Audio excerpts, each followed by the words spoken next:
Hello, friends. I just finished an interview that you're about to hear with Michael Peterson. He is a guy who went through the educational system. He went and he got 2 master's degrees, made his parents proud, and then went into the Peace Corps, where he decided to actually change his course in life and follow a spiritual journey. And what he has done is he has put together an amazing work of being able to help people to access the highest parts of themselves. And the work that he does with people is transformative, and his life story is amazing. What I hope that you get out of this is the importance of living a life that is authentic, living a life that is based upon your actual values and not upon what everybody told you that you were supposed to do in your life. So, welcome to Mindful Mutiny.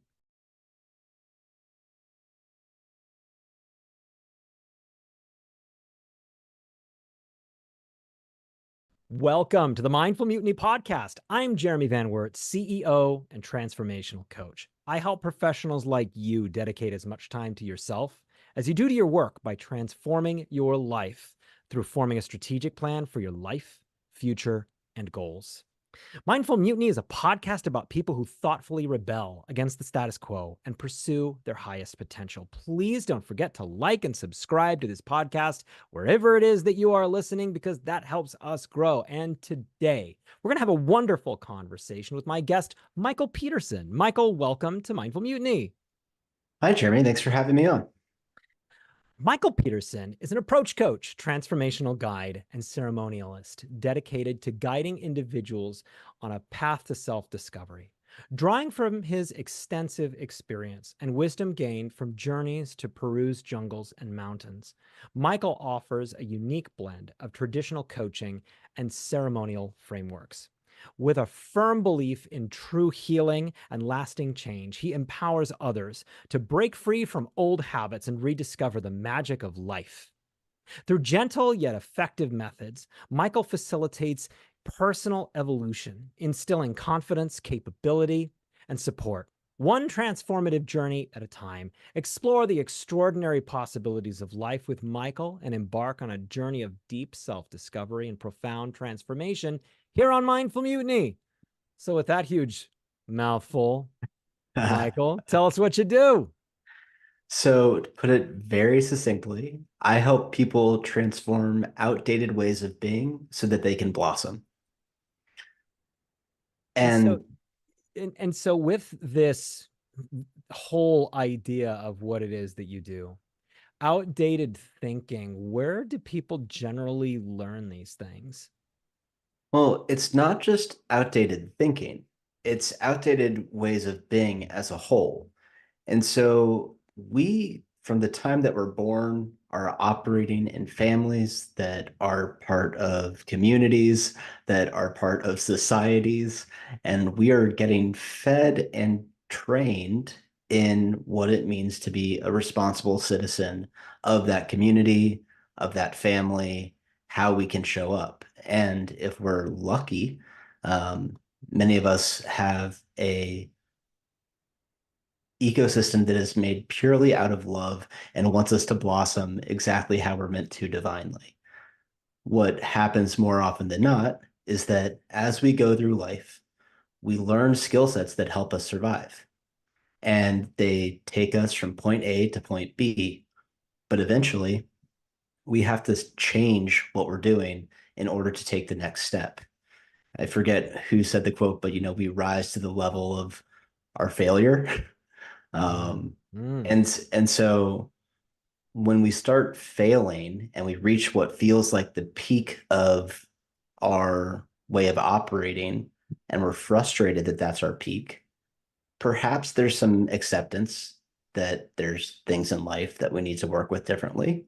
And perhaps we just need to change how we are operating, because the stories that got us to where we are might not be the stories that take us forwards. So are you talking about the concept of being able to take a failure and to make it a part of your personal evolution, to kind of transform yourself using the lessons that you learned from a giant failure in order to rise to a new level of yourself. Absolutely. And when we transform from the lessons of those failures, that's extremely powerful because we learn quite well from failure, hopefully. And if we don't, we're just going to keep on repeating that mistake over and over and over again until we finally get that lesson. And also, what I'm talking about is oftentimes the things that have led to us being successful eventually cap out. So, for example, we all have ways of wearing emotional armor that help us navigate the world. And that can be very skillful. But if we're being asked to step into a situation where we need to be vulnerable or take down some of that armor and we don't know how to do it, then we are stuck because we can't take that next step that requires us to do something that we're not used to. And there's a whole slew of reasons that we have put on that armor that make us want to keep it on. And so the question becomes, how can you learn to work skillfully with it? How can you learn how to take it off, but not feel so exposed that you're in a state of anxiety all the time based off of being vulnerable or open?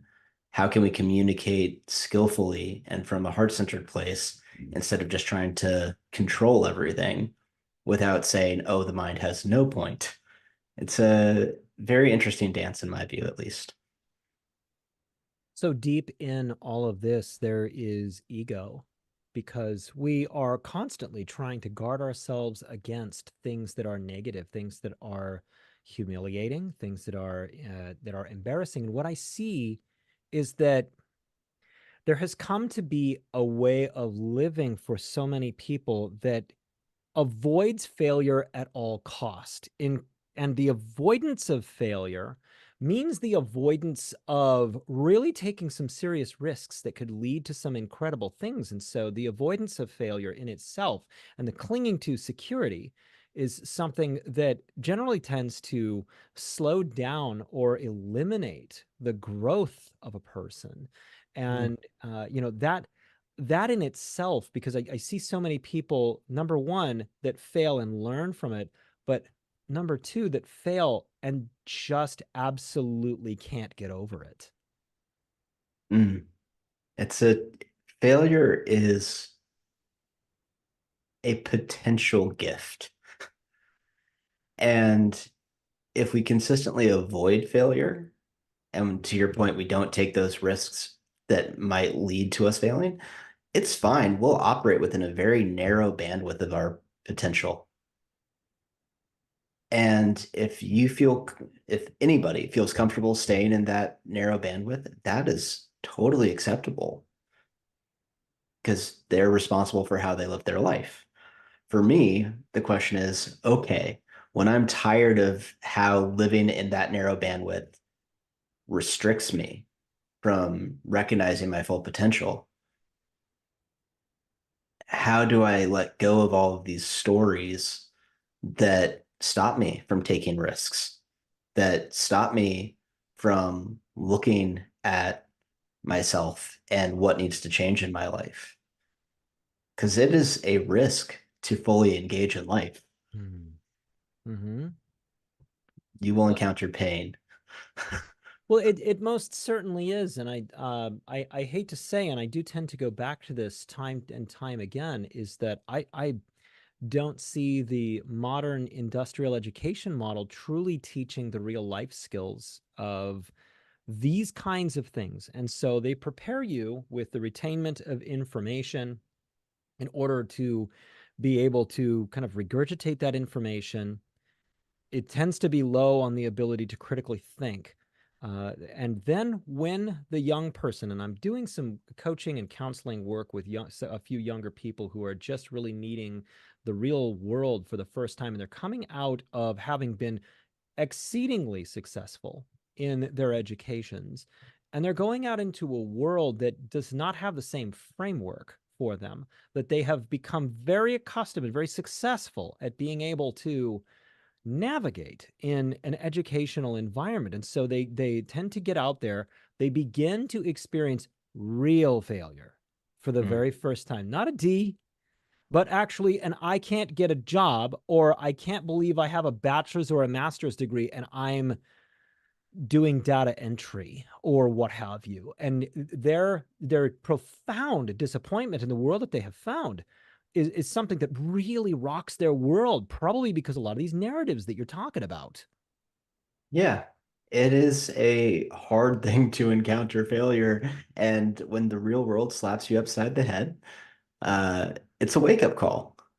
And you can either wake up and figure out how you want to engage with the world, or you can say, no, thank you, that hurt, bunker down, and your choice of engaging is to withdraw.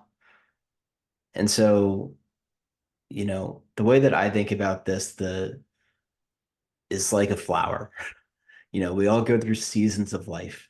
We go through seasons where we're learning how to set our roots, seasons where we're growing and breaking through the soil, and our roots are turning into the stems.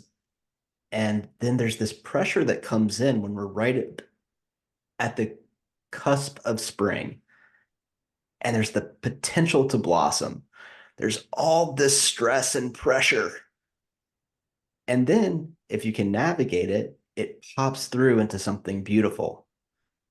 And if the pressure makes you withdraw back inwards, then you just don't get it that season.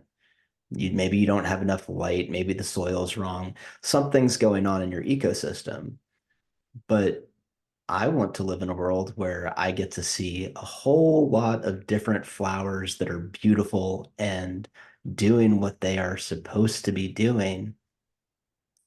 And that requires a certain skill set. It requires us to be able to navigate pressure. It requires us to be able to have a vision and think not just critically, but imaginally. And then to take what we are imaginally seeing and then put it into concrete action steps to drive us forwards. The concept of failure is something that it's really, really uncomfortable. It's really difficult to navigate in your own life. About 2 years ago now, my area of the mountains up here in the high Sierra of California, we had a terrible forest fire. And I'm looking out my office windows right now I live in a fire scar. And Mm. there was this horrible time where the fire was raging and the trees were all getting burned down. And we come back to this horrible moonscape of death. And it was black everywhere. Now, 2 years later, this spring, the unbelievable amount of wildflowers that are coming up, the purples and the yellows and the reds and all of these wonderful things. I've never seen these things up here before, but the fertile ground left behind by the withering devastation of a forest fire left the ground so incredibly fertile for what comes next that these wonderful things that none of us have ever seen before are coming up in the place of the old large pine trees that were there. And that is the thing that can be really difficult to keep in your frame when you are experiencing a major failure in your life. And it sounds like the work that you do really helps people with being able to keep things in perspective in their lives, and so that they are able to think beyond the current moment and actually go higher. Yeah, exactly. And I love that you're in California because, the sequoias, which are massive, beautiful, amazing, wise trees, Uh-huh. you know, they only propagate through forest fires. And there They there is one right there. Right out, and it was helped by the forest fire. So sorry, go ahead. No, that's it. They require that fire to open and to come alive and to plant new seeds. And then they last and they grow for, millennia. Mhm. And so there's this poet, and their name is escaping me at the moment, but in one of their poems, there's this line that just says plant sequoias. And if we can operate in life as if we're planting sequoias, where we can understand that there might be fire and destruction that needs for there to be new life that comes on, but also be thinking not just about us, but future generations and generations beyond that, it requires us to learn how to dream. And if there's one thing that the modern education system does not support, it is dreaming. Here's your daydream. Stop it. Wake up. Be here. Learn this skill set. You know, it just says no. It doesn't say, here's how to dream. Here's the right time to dream. Here's how you can learn how to do so skillfully and take that imagination and put it into use. It says, that's dangerous.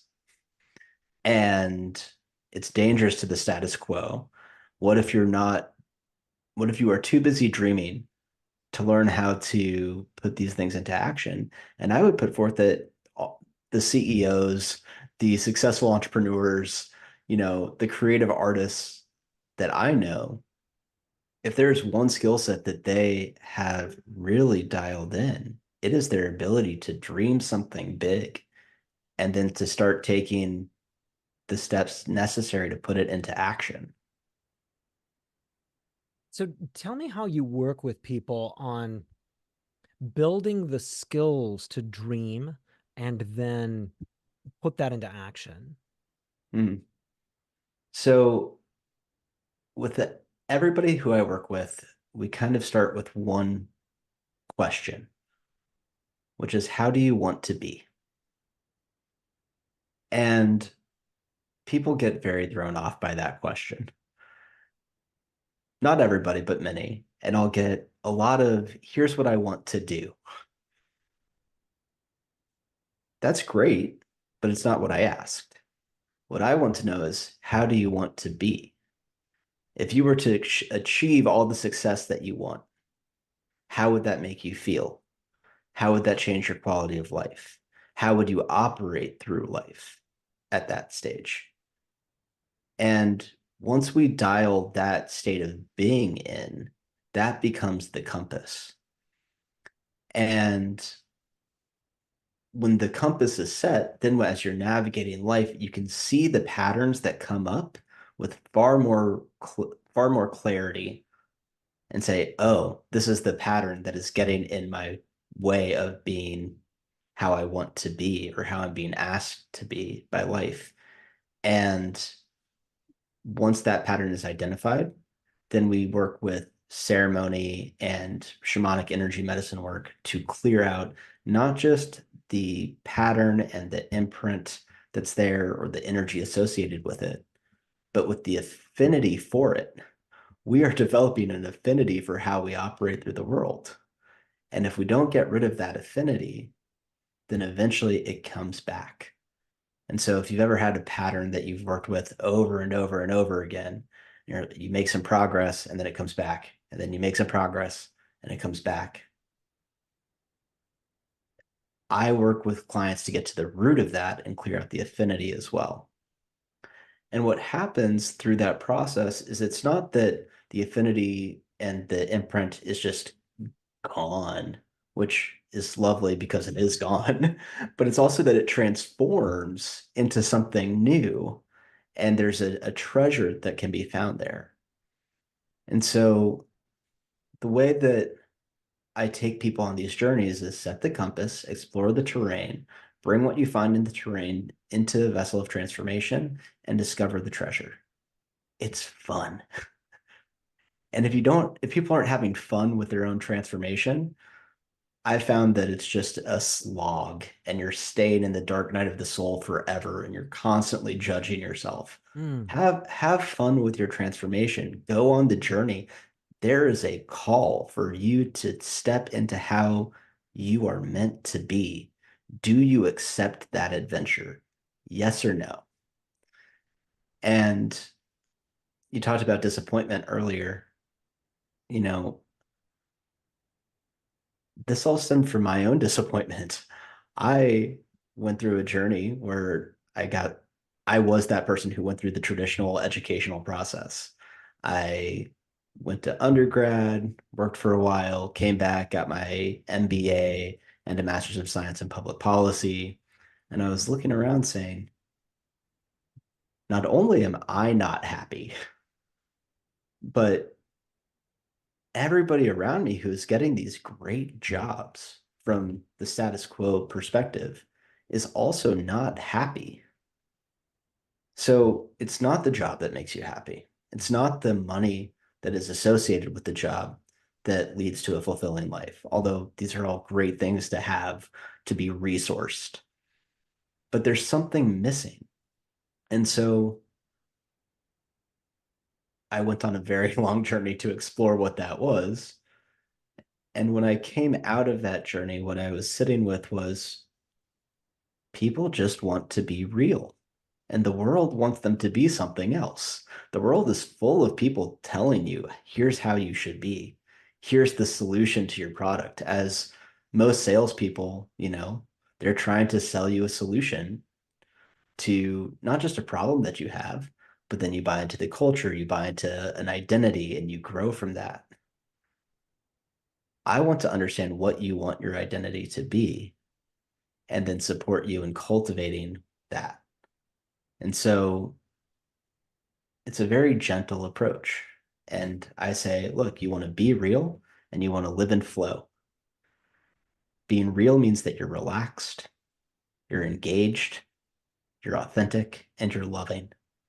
I haven't met a single person yet who disagrees that they want to be those four things. Um, and if you want to be tense and anxious and disengaged in life and kind of inauthentic and a little bit mean all the time, that's a really painful place to be. And I'm sorry. That just doesn't sound fun. And then I was talking to a bunch of entrepreneurs and they're like, we just want to live in flow, man. Like, okay, what does it mean to live in flow? It means that you're feeling the world around you, you're listening to it, and you're listening to yourself, and you're opening to something. And instead of trying to control it and tell it what it is, you are in a state of awe and wonder about life. So, real, relaxed, engaged, authentic, loving, flow, feeling, listening, opening, wonder. And the navigational tool is you have to have a practice. And the way that I practice is through another acronym called MAGIC. So, mindfulness, adaptability, gentleness, inspiration, connection. It doesn't dictate what the practice is, but it informs the approach of how to cultivate that practice. If you have a meditation practice where you are punishing yourself to meditate every single day, there's definitely something to be learned there. But are you learning how to punish yourself or are you learning resiliency? And then all of a sudden life throws a curveball at you. How adaptable is that practice? And if you're trying to force it, if you're somebody who goes 100 miles per hour in every single thing that they do, and you slam on the e-brake, it's not very gentle on your system. So if you're getting a practice where it's like, okay, here I am, I'm going 20,000 miles per hour, and now I'm just going to sit still, not move. There's a lot of tension involved. Okay. Is there a way that you can approach that that might be a little bit of a more gentle entry for you into that? Where instead of trying to yell at yourself for something, be like, I don't like what I'm doing. I need to do everything differently. And I'm chastising myself for how I've done it. I can tap into the inspiration. How am I inspired to be? What calls me into relationship with spirit? And how can I connect to both myself, the world around me, others?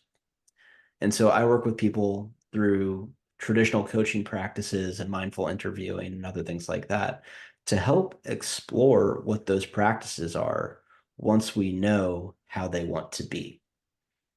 And talking about failure, people fail when they try a new practice. And that's fine. At least you're trying. Because when you're engaged in the terrain of your life and you're trying new things, then you can note the actual patterns that are in the way. And then we use ceremony and the energy work to clear out those patterns so that you can exist how you want to.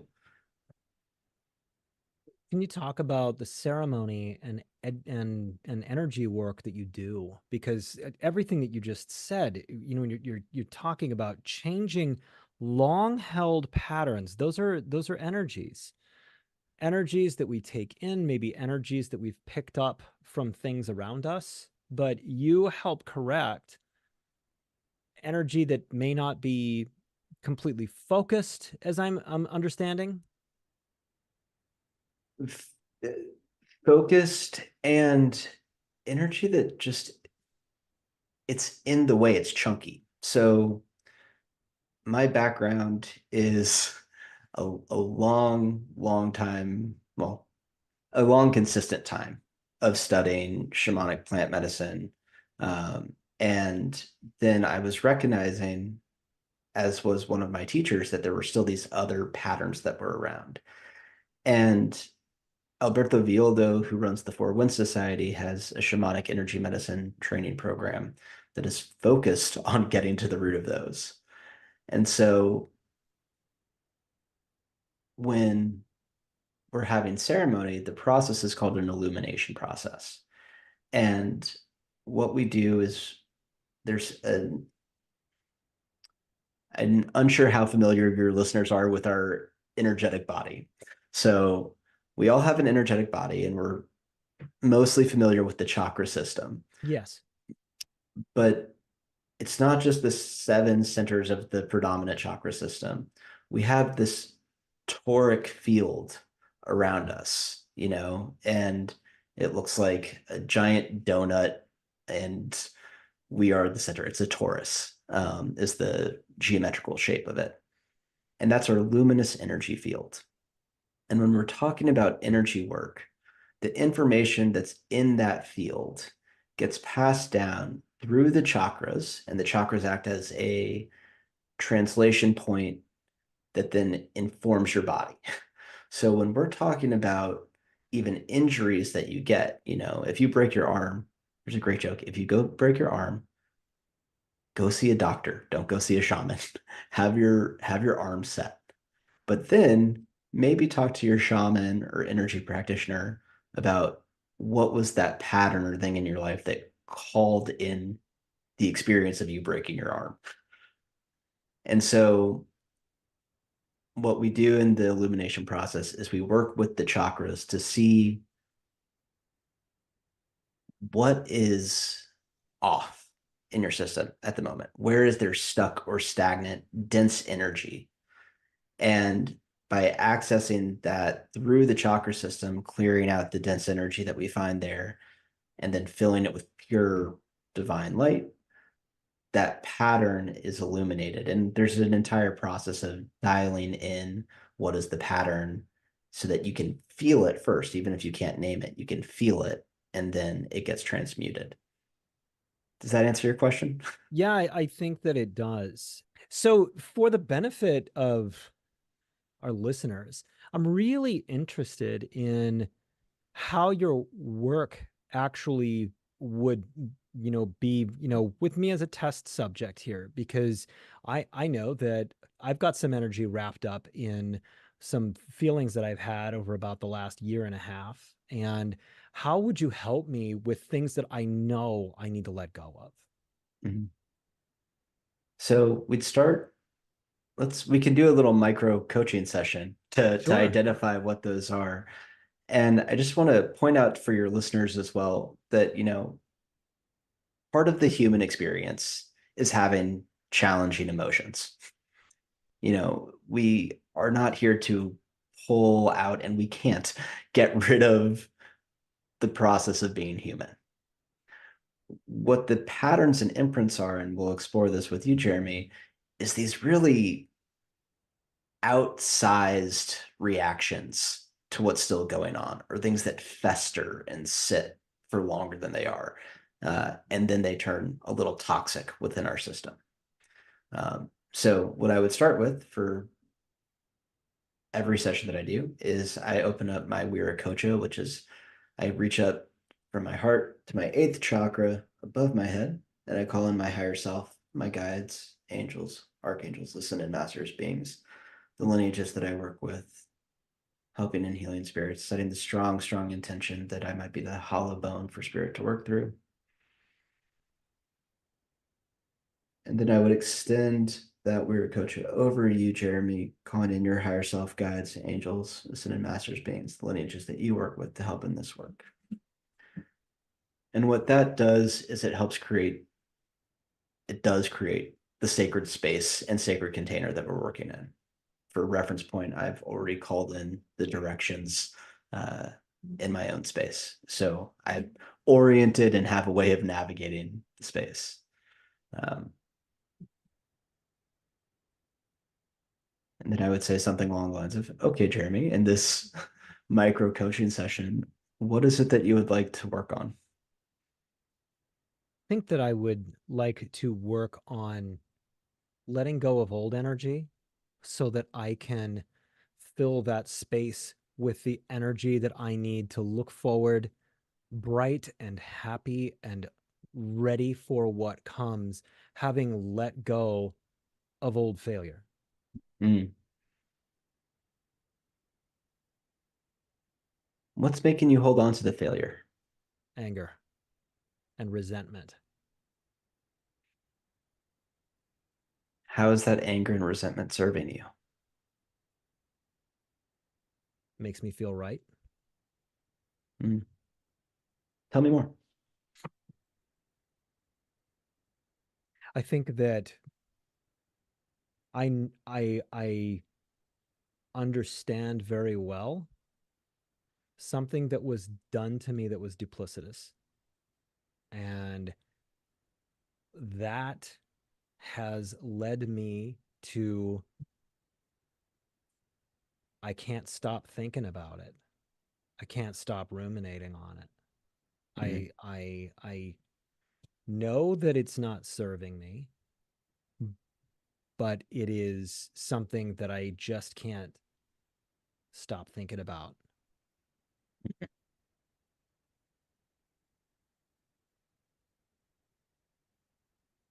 So there, what I hear you say is that there's this anger and resentment that you're holding on to, kind of props up the sense of righteousness. That's fair. Yeah. How does it make you, besides being right, how safe does it make you feel? Hmm. I think that's an odd word for me in this because I'm not sure that it creates any greater sense of safety other than maybe it creates a buffer for me in continuing to not accept that what happened was good and right. Mm. So you know that what happened was good and right for you. There's a mental understanding, but the anger and resentment is kind of holding this frustration in place. It's taken a long time for me to see in what way that this ultimately is helping me grow into a much better direction for me in my life. But I'm still angry at it because it was done in such a awful way.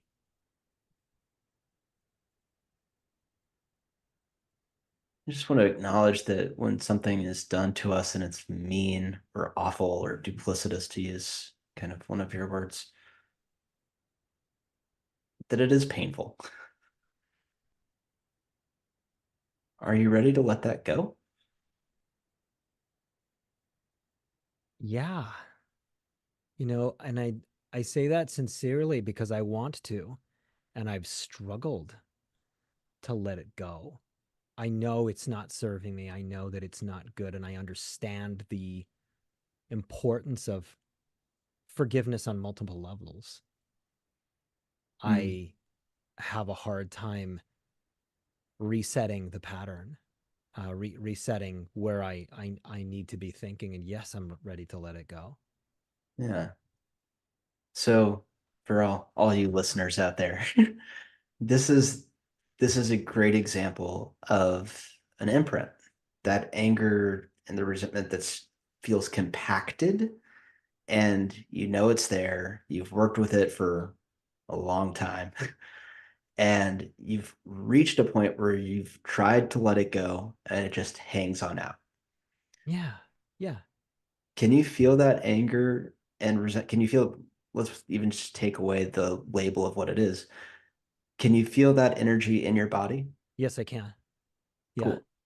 So if we were to do an illumination session right now, what I would have you do is I have a medicine bundle and a mesa. It's wrapped up and there's stones in there that are called kuyas. And those kuyas are empowered stones. There's no way around it. And I would have you load that energy into, you'd choose a kuya, and then you would blow that energy into the kuya. At which point in time, we would check which chakra or chakras are most impacted by this energy. And we would start clearing out the lowest one. So we're getting to the root of it. So let's say it was affecting your second, fourth, and fifth chakra. Um, Instead of clearing out the fifth and the fourth and then the second, we just get to the root. So we start directly with the second. We clear out the energy, we clear out the imprint itself, and we clear out any affinity for it. And so what's shocking to me is that all of this can be done via Zoom. I'm still astounded by that. So I would call in your energetic body here.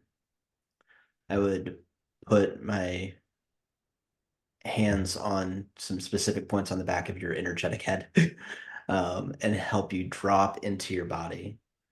Um, at which point in time, once you're deep within your body, I'd place the kuya on that chakra and work on clearing out any energy that is dense, stuck, or stagnant there. And after that energy is cleared, oftentimes we'll find within the energetic body either energy that's crystallized over time that needs to be extracted. And so this is just dense energy that sits, and depending on how uh, deep down a rabbit hole somebody wants to go, it can be from this life, it can be from a previous life, it can be from all of these different things, but it's just stuck and it's formed and it's hard. And so we would extract that as well.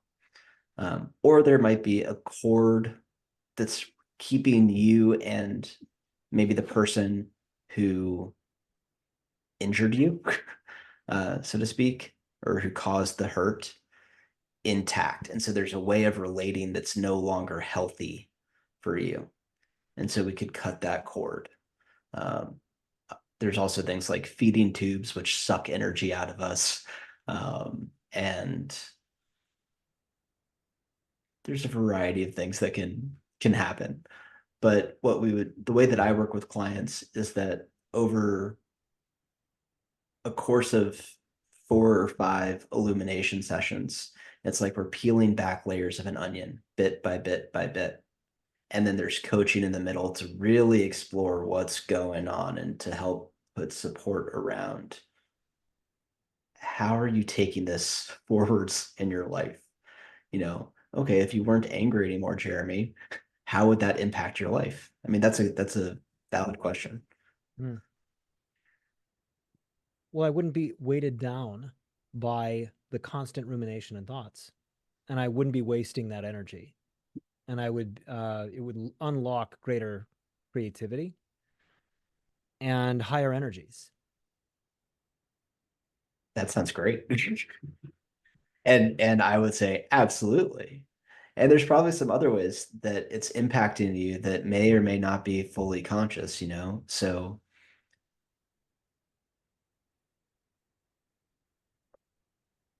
I'll tell a story that I had about my one of the because I've gone through this process multiple times. Um, I was getting ready to get married, and I got a series of illuminations prior to getting married just to help with my prep work. Marriage is an initiation. It shifts your energetic body, it transforms you. Um, and there's this pattern I realized where I just was doing a bunch of things that were unhealthy for myself. I would be staying up late watching junk on TV, and as I knew I was doing it, I knew while I was doing it, I was like, this doesn't feel good, but I just couldn't stop. And so I went to a practitioner. I had an illumination done around this like hunger. It was just, that was the essence of it. It was hunger and cleared out the pattern. And there was this giant feeding tube that was just sucking all of my energy. And this is what I had noticed is I'd be feeling good. I'd have a bunch of energy. Then I would do this thing out of nowhere and zap, all of my energy was gone. And so the practitioner cleared out the imprint, cleared out the energy, cleared out the affinity, got rid of the feeding tube that was there. And this was part of a larger process of soul retrieval. And one of the things that we're trained to do is to go on journeys to find these aspects of the soul that have fractioned off at some point. Uh, and what I mean by that is something bad happens to us and we make a really crappy contract with God. And it's not well stated. And so in this case, the story that is there, and whether it's true or not, I'll leave that up for debate, but it's a great story, was this in this previous life, I had been running away from an attack on my tribe's village. And I was just running and running and running. And I'd been running so long that I'd forgotten what I was even running from. But I was just afraid. And as I ran, I was starving.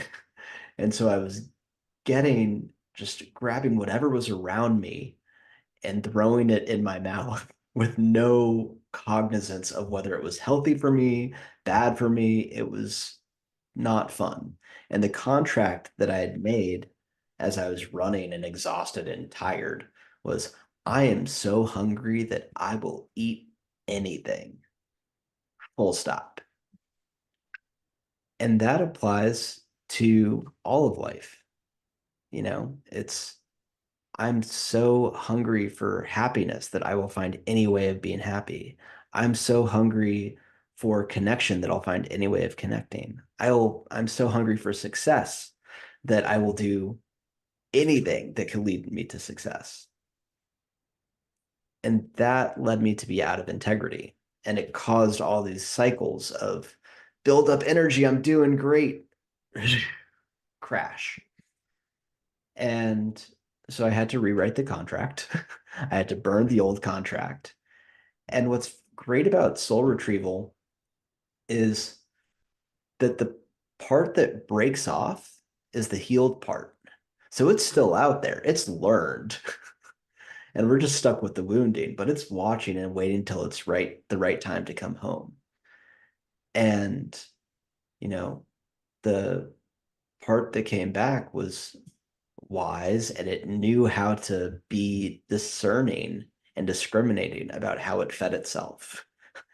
And it was building something and it didn't have to run anymore. It could find home. And so at that point in time, looking at what was going on around me in my life, it was like, wow, I'm about to get married. And I've been running and running and running and hungry for things. And now I don't have to run anymore. I can cultivate what is right for me. I can be discerning about how I want to nourish myself and how I want to nourish those around me and how to use my resources wisely.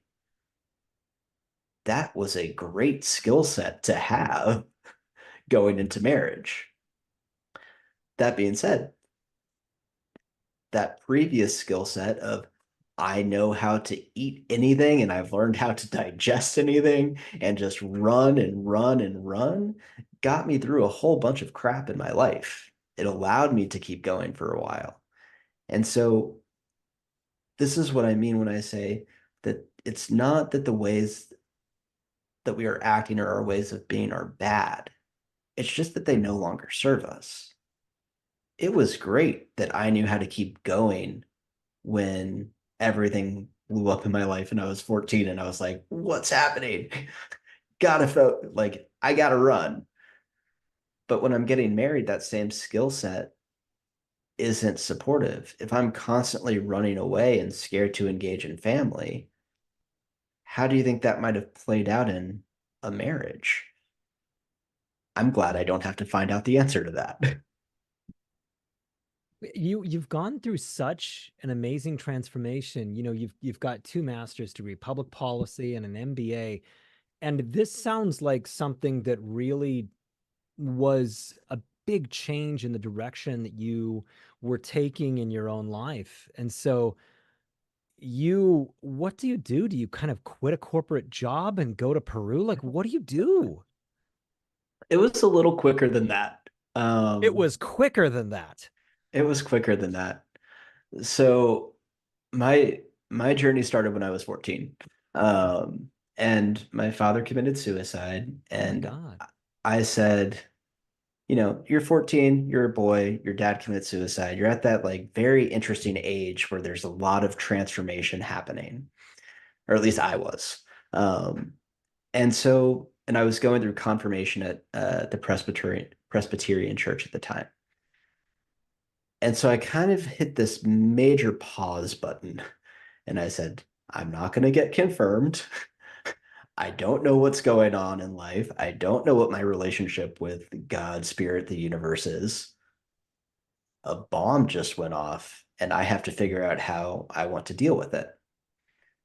And the way that I dealt with it was by going straight into my head.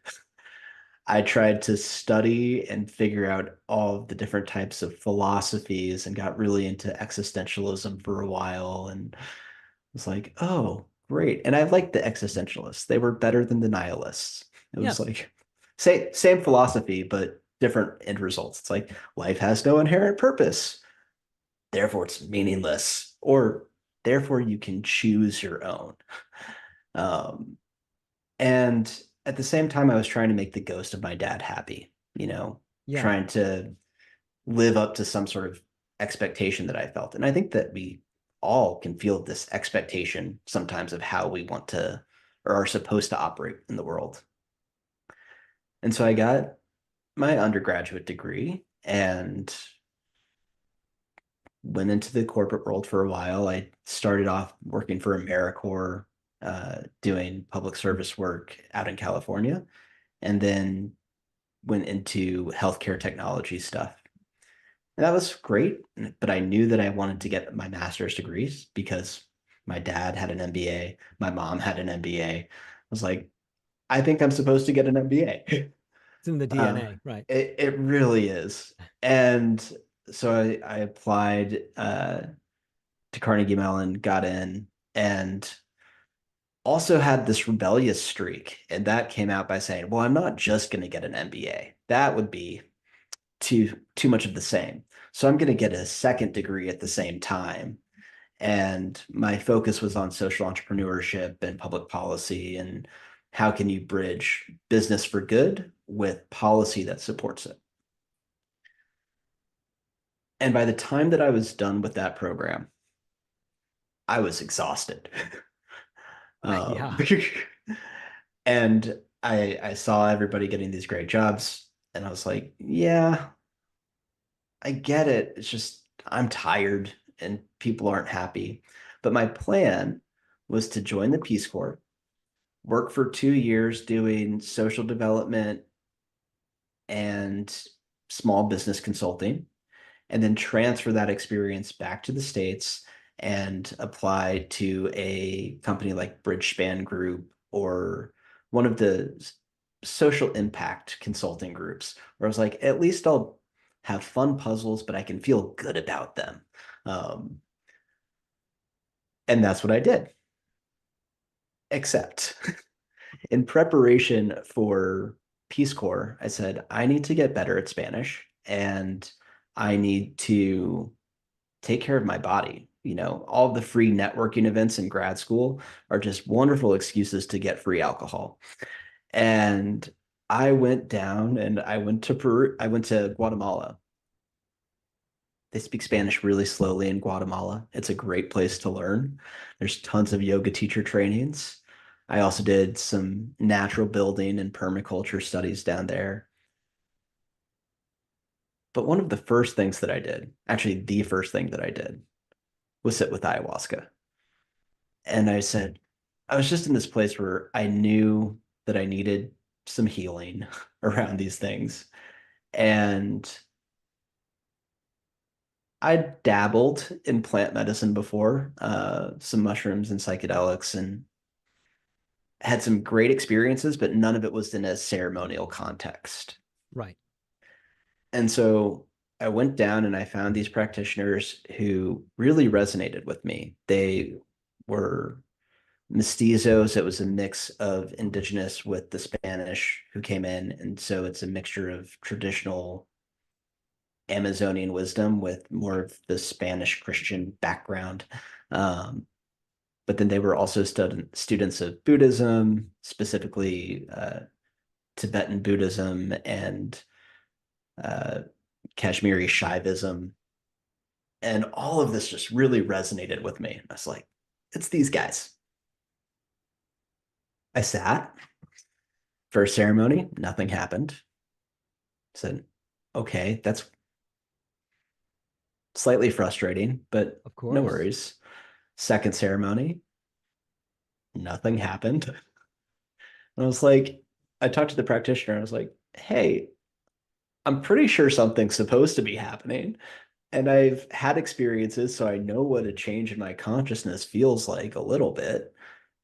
And he looks at me and he says, it's fine. You're going to pop. It's just working its way through. The medicine's working in the background, very calm about it all. And then we had a day where we had break from ceremony and drank some cacao, got a massage.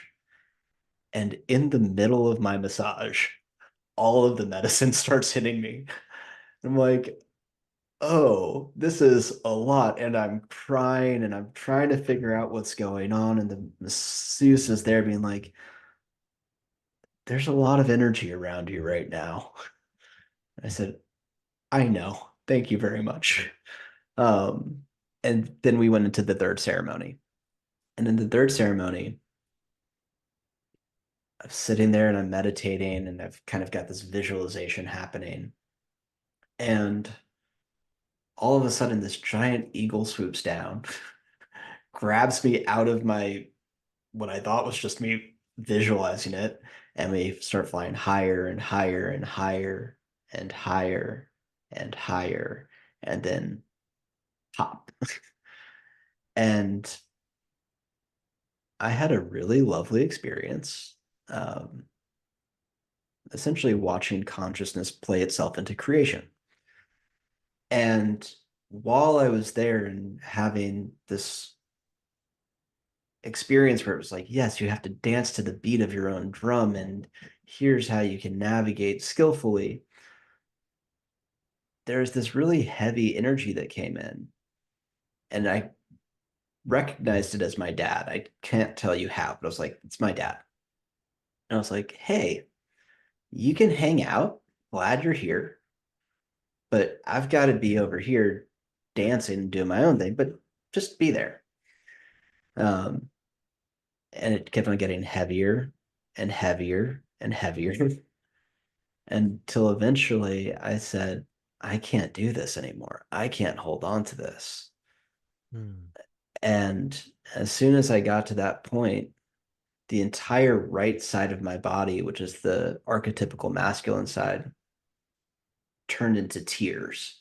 And I just had tears running down my arms and my legs. And I'm sure that I was actually crying to some degree, but it was definitely just an energetic washing away. And then I got a little tap on my shoulder, and it's the facilitator, and he says, Michael, you feeling the medicine? And I was just like, yes. You doing okay? Can't speak for anybody else, but I'm doing wonderful. And it was this giant release, and it piqued my curiosity. And so I changed my entire plan. And I still studied natural building and got my yoga teacher certificate. Uh, but I attended as many plant medicine retreats as I could while I was in Guatemala. And then it was time for me to join the Peace Corps. And I went to Peru. Joined the Peace Corps, went down to Peru. And the very first thing that they tell me is, we've changed the program. There's no longer going to be small business consulting. And I said, okay, that's what I was here for, but I've made a commitment to doing the Peace Corps, and it's a 2-year commitment, and I'm solid on that. And then I get to my site after training, and my mayor thinks I'm a spy for the CIA, legitimately thinks I'm a spy for the CIA. And so I can't Well, you kind of break look like into. one. Thank you. I can tell it's the clean cut look. Um, And he's like, so I can't get into the community because he thinks that I'm a spy for the CIA. The social development manager comes into the office drunk and rips up my visa documents. Oh no. And I'm sitting around and I call Peace Corps and I'm like, hey, what am I supposed to do here? And they're like, we'll take care of it. And it just keeps on not coming together. And eventually they say, look, we can either change your site or you can leave and we totally understand. And so I quit. I said, thank you very much. I am going to move on. And as soon as I said that, visa documents get signed again. Everything's coming down. It's like, no, really, everything's fine. You can stay. And I said, no, I'm leaving. Went home for about 2 weeks. My mom said, great, Michael, you have 2 master's degrees. What are you going to go do? And I said, I'm going back down to Peru and I'm going to go to the jungle and I'm going to study plant medicine full time. Uh, that did not go over well, but it's still what I did. And so I went to Peru, continued doing shamanic dietas and immersing myself in plant medicine studies. And then the teachers who I was studying with in Guatemala reached out to me and asked if I wanted to come and help with them and study with them full time, help them run their retreats and start learning under their wing. And that's what I did for 4.5, 5 years full time, 1 or 2 retreats a month. I think it averaged out to somewhere around 1 or 2 ceremonies a week for 4 to 5 years. Um, it was a great, great training. And that was kind of how I got started in all this. That's a really amazing story, and I've heard a couple of stories like this about ill-fated Peace Corps efforts and so There's a forth. lot of those. Yeah, there is, and it's a gigantic program that sometimes people have a bad experience with.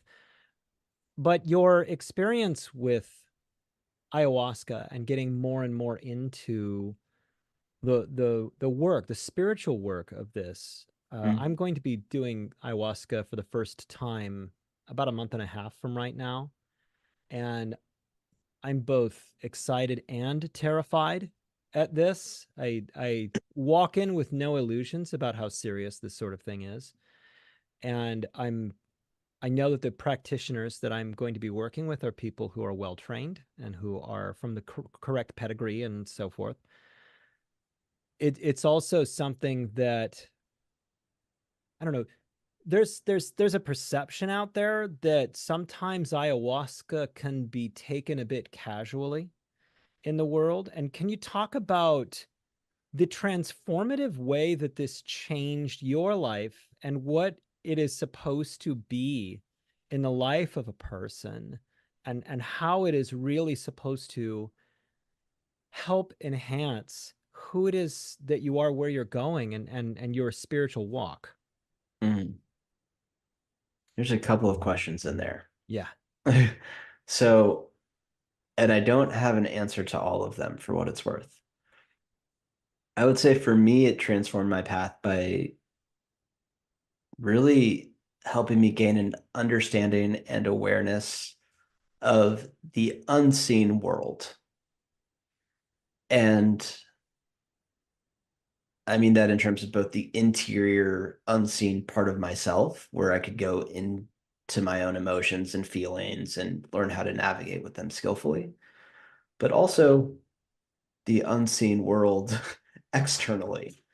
Uh, and this is not woo-woo spirituality. There's energy. We know that we only see a certain frequency band of energy through our eyes. We know that, animals like dogs or cats see differently than we do. We know that bats and other animals have these different ways of perceiving the world. And so, in my view, ayahuasca is a non-specific amplifier. So it amplifies your ability to sense, see, feel many, many things. Um, and it amplifies your intention, which is why understanding to the best that you can or trusting the practitioners that somebody's sitting with is really important because you're going to a collective energetic space where you're very open. You're trusting people to work on your energetic body. You don't always have an understanding of it. And so while your intentions are amplified and more accessible, so are theirs. And so uh, there's this dynamic of finding the right practitioner. It's not just a quick yes or no. There is a sense to it of, yeah, no, this feels correct for me. How ayahuasca should be used is a question that I cannot answer. Um, there's lots of different ways that ayahuasca can be used. And traditionally, ayahuasca was a diagnostic tool. And so the shaman would drink ayahuasca and then prescribe a dieta or some other form of action or practice to whoever the client was. With the change and a bunch of Westerners, for the most part, coming in and drinking ayahuasca as well, it's a new ball game where everybody is drinking ayahuasca. That's a relatively recent change in the over 3,000-year history of ayahuasca use on this earth. So there is a sense of casuality that can come in, you know. There's people who are like, let's drink ayahuasca and put on a soundtrack in our basement and just like listen and hang out, and that's the medicine, man. Um, okay, something will happen. But ayahuasca is really intelligent. Ayahuasca is both a substance, its own entity, an amplifying effect where it is just you coming into contact with yourself. So it's hard to explain in some ways, but the basics of it is that when you are well trained and you are singing Ikaros, which are medicine songs. Those Ikaros carry medicine. And it's not just here's ayahuasca, the medicine that you've imbibed.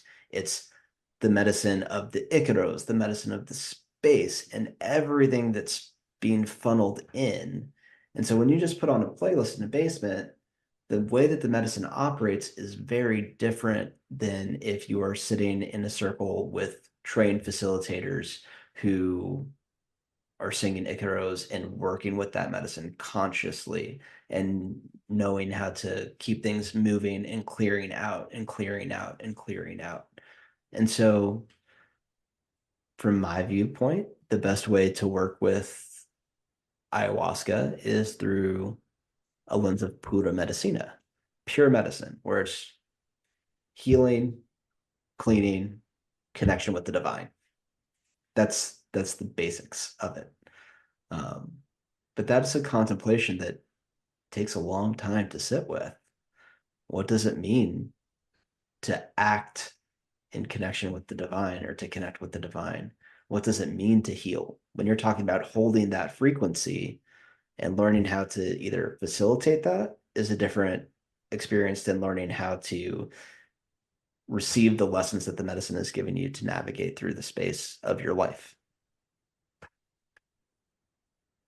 So, set and setting, Mm-hmm. ceremonial um, respect for the power of the medicine, properly properly vetted and initiated practitioners, and an environment that provides the kind of safety and the kind of container for the person to truly have a transformative experience. Those are the elements of what makes an ayahuasca ceremony something that is the most effective and most meaningful. Yes. Thank you for helping me consolidate my meandering. Uh, Everything that you just said, and I would say a big factor there is also group size when talking about the container. There are certain facilities that are very popular and very expensive that have 80 plus people in the ceremony. That is a depending on how you're facilitating, that's a lot of energy to manage and to navigate skillfully.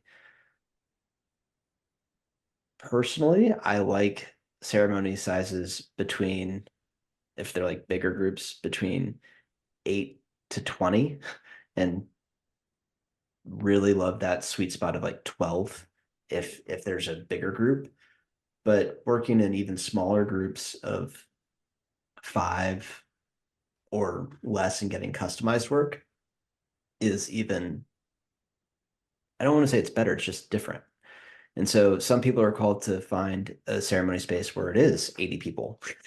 Others, it's no, I want this private experience where there's all the energy is focused on me. And then there's everywhere in between. So it's really feeling into how you want your set and setting to be and understanding what it means, what the components of set and setting really are. So, getting back to just the kind of consciousness that is plaguing our world today, it sounds like one of the things that you work with is the disparity between what somebody has been conditioned to do and to be in their lives and who they were truly born, the space that they were truly born to occupy in the world. And your work with people is to help them truly pursue their highest self, and so that they are living um in total harmony with their authentic direction, which I think is kind of a difficult thing to sell, honestly, because a lot of like what I see being sold is, I will help you land this many um oh, sorry about this. You're fine. I didn't. Okay, I will help you sell this many or get this many leads in your business in 3 months or your money back. Or I'm going to help you triple your income doing, selling things between now and, whenever. Those are the things that seem to be the easiest to sell. You're selling something where you're going, I'm going to help you truly live you. I'm going to help you get over the conditioning that has made you do things that have made you not as happy as maybe the things that would make you the most in touch with yourself. And so you're selling a kind of coaching that is helping people truly be in total harmony with themselves. And it is both probably the most needed kind of coaching that there is in the world, and one of the harder kind of coaching to actually sell, because the conditioning is money, money, status, status, money, money, status, status. And you're essentially marketing um, peace, solidarity, authenticity, being right, eliminate bad patterns, reduce anxiety, increase happiness, those things. Yes. Uh, yeah, I mean, I went through a pretty interesting dynamic of trying to consolidate what I had learned. Because I did coaching training as well. And it's exactly what you said. If I could talk to people about health, relationships, or money, and had a specific niche in one of those three areas, people are hungry for that. And okay, you get that. How does that make you feel? Oh, if I'm healthy, I'll be able to enjoy life. If I'm rich, I'll be able to enjoy life. If I had the perfect relationship, I'd be able to enjoy life. Okay. So these are all getting to the essence of you want to live life that's enjoyable. What does that actually mean? And I had to sit with that for a while. Um, Look at my own disappointments, look at my own things. And I think the world is sick of being sick. Yeah. Keep going. I'm sorry. Yeah, no, it's the world is sick of being sick. And so I don't think everybody out there is a bad actor for what it's worth. I think people are doing the best that they can to sell a solution. I just don't think that people are getting to the core of it. Even the other day, my mom was in town and she was talking to me about my coaching model. She said, Michael, she has her own coach that she works with. She said, Michael,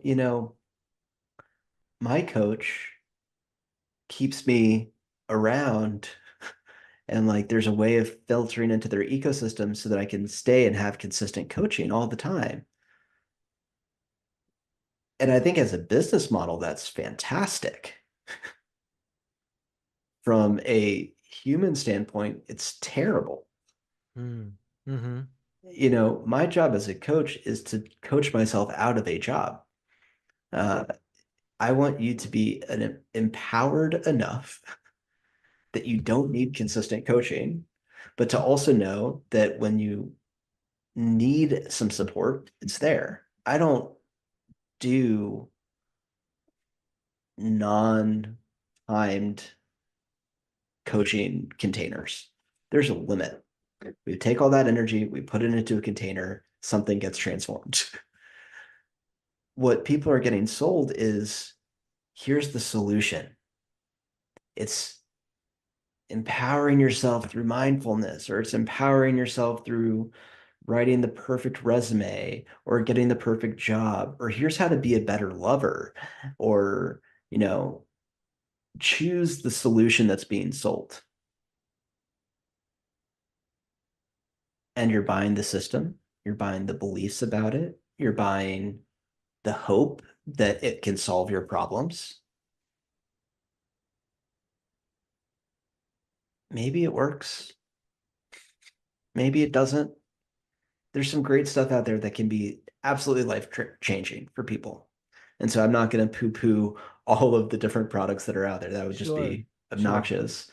But to get to the core of it, I really do believe that people are just looking to be free. And free to do what? Free to be what? And I think the answer is themselves. And I love that because if you really keep on hitting that over the head, then eventually you're going to have to ask the question, who am I? And Ramana Maharshi was great at asking that question. That was his entire wisdom teaching, essentially, was who am I? Who am I? Who am I? And that can bring you into direct connection with the divine if you keep asking that. But when we talk about ego and the development of ego, we're full of a world that is hungry and wants things now. I don't want to wait 2 weeks for my sofa to arrive. I don't want to wait 5 weeks for my sofa to arrive. I want my sofa yesterday. Um, that's the example that's coming up because we're remodeling our house right now. And I do want my sofa yesterday. I wish that my problems were solved. And at the same time, that incessant hunger for immediacy plays into our healing journeys. We want to be healed now. We want to not have to deal with suffering now. We are sick of being sick. And hell yeah, me too. What's at the core of it? Is it money? Is it power? Is it sex and relationships? Like, or is it that there is something in you that is begging and screaming to be let out into the world? And what is that dream? How is it that you want to be? And it's really hard to get clarity on that question when you're being screamed at and sold to by everybody telling you, I know how you want to be. You want Mm. to be this. Here's the product. I don't know how you want to be. You tell me. And so there's something, I mean, my contemplation around this went something along the lines of I'm disappointed in life. I'm disappointed in my life. I'm projecting this on to everybody else as well. This sucks. This is miserable. This is a hellscape of a world. And I could have sat there and, pardon my language, but like bitched and complained about it. um, Sure. but and I probably did for a while. Uh, and then I said, okay, no, let me get to the bottom of this because complaining, staying in that state of just angst and discomfort doesn't lead to change. It's part of the change process, but it doesn't inherently create change. And so that's where I got to. I just want to be real.